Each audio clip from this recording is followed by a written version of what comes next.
Today is one of those days where I've really been looking forward to coming on here. I always look forward to making these videos, but some days I look forward to it more than others, and today's one of those days. I have told you guys before, one of the problems with being woke is that wokers eventually turn on themselves. We saw it happen earlier this year with ESPN and Dan Le Batard. You know that you are woke when the wokest television network in the country asks you to tone your wokeness down. That's what happened between ESPN and Dan Le Batard, so they decided to part ways. Now, we have covered extensively the numerous layoffs that's happened at ESPN over the last 12 to 18 months. Now, I'm not going to say that ESPN's in financial peril. I mean, they are owned by Disney, but things are not good at the moment. Of course, they blamed the pandemic last year for their problems, but ESPN was having issues pre-COVID. They have turned half of the country off with their political agendas. That's obvious. Another problem they're facing is a self-imposed problem. For years, ESPN has been overpaying on-air talent. When ratings were high, when advertisers were paying big money for commercials, when cable satellite companies didn't blink an eye paying $8 to $10 per subscriber to carry ESPN, overpaying on-air talent was no big deal. In 2021, when ratings are down, more and more people are getting rid of cable or satellite, ESPN's lost something like 25 million households in the last 5 or 6 years. So now the issue of overpaying talent becomes a major problem. Which leads us to Maria Taylor. Maria Taylor is about to become the latest casualty due to budget cuts at ESPN. Earlier this year, it was reported that ESPN had went to some of their higher-priced on-air talent and asked them to agree to take a pay cut. This was the reason Trey Wingo left last November, and the reason Kenny Mayne left a couple of months ago. With Maria Taylor, ESPN actually did the opposite. Her contract ends later this month. I believe it's July 20th. I know it's before Game 7 of the NBA Finals because the media is making such a big deal about the fact that if she doesn't come to an agreement with ESPN, she won't be able to host NBA Countdown before Game 7 of the Finals.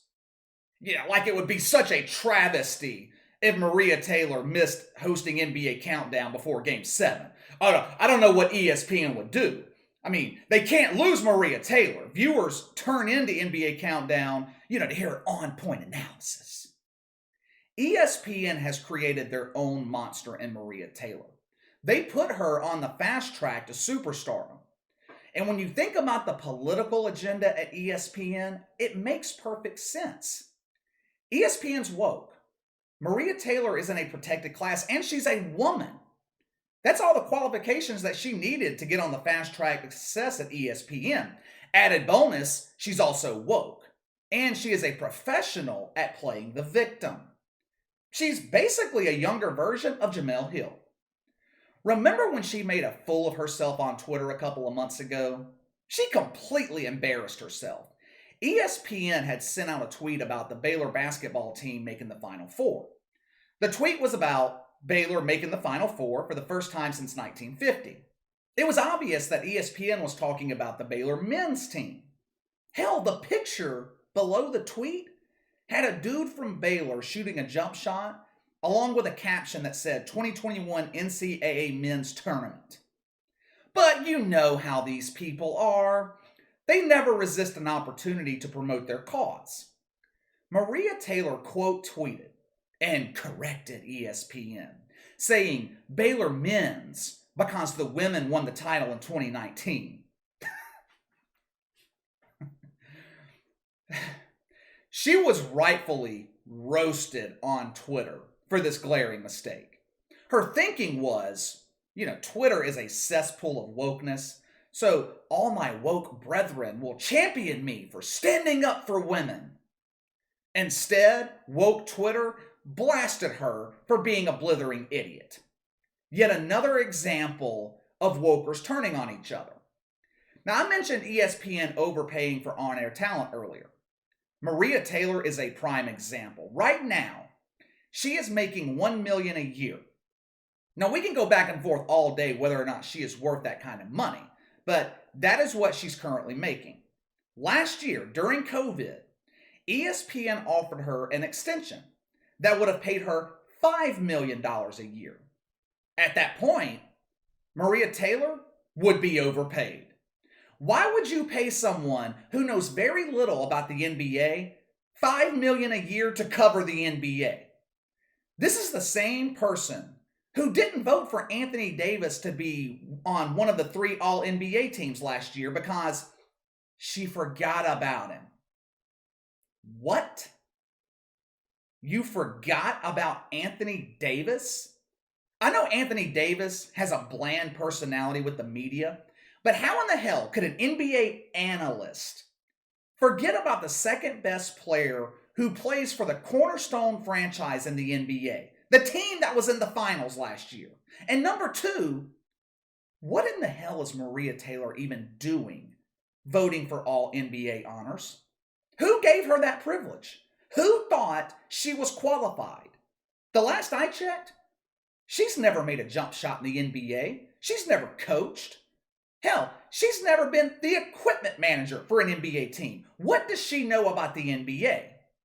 Anyway, when ESPN offered her $5 million last year, she turned the offer down. She said, I want Stephen A. money. Stephen A. Smith currently makes $8 million a year. There is a huge, huge difference between Stephen A. Smith and Maria Taylor. Stephen A. Smith is the face of ESPN. Love him or hate him, people listen to what he has to say. Stephen A. has covered the NBA for 30 years. He brings not only a wealth of knowledge, he brings insider contacts, and most important, viewers. What does Maria Taylor bring to the table? What does she bring? If she quit hosting NBA Countdown tomorrow, no one would notice. So what does she bring to the table that warrants her asking to be paid $8 million a year? A pretty face can only get you so far. A pretty face and a woke viewpoint got you $1 million a year. Now presently, ESPN has taken the $5 million contract off the table, lowered it to between $2 and $3 million. ESPN and Maria Taylor are now at a crossroads. ESPN has created this entitled on-air personality, someone who thinks that they're on the level of guys like Stephen A. Smith, Mike Greenberg, 2 men who have put in decades to get where they are.